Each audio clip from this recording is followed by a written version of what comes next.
امامت و ولایت کے دوسرے تاجدار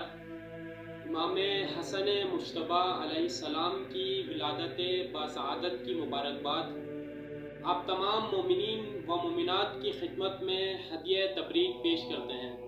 تاریخ میں ملتا ہے کہ جب امام حسن علیہ السلام کی ولادت ہوئی اور آپ کو رسول اکرم صلی اللہ علیہ وآلہ وسلم کے پاس لایا گیا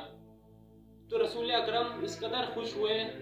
اور رسول اکرم نے آپ علیہ السلام کو گود میں لیا اور اپنی زبان آپ کے دہن اقدس میں دے دی۔ بحار الانوار میں ملتا ہے کہ رسول اکرم نے نوزائیدہ بچے کو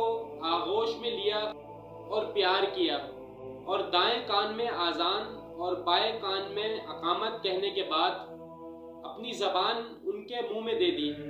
امام حسن علیہ السلام رسول اکرم کی زبان چوسنے لگے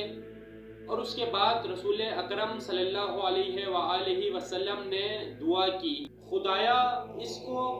اور اس کی اولاد کو اپنی پناہ میں رکھنا۔ پیغمبر اسلام نے ایک اور حدیث کے ذریعے اپنے نور چشم حسن مجتبیٰ کی فضیلت یوں بیان کی ہے کہ حسن میرا فرزند اور بیٹا ہے، وہ میرا نور چشم ہے، وہ میرا دل کا سرور ہے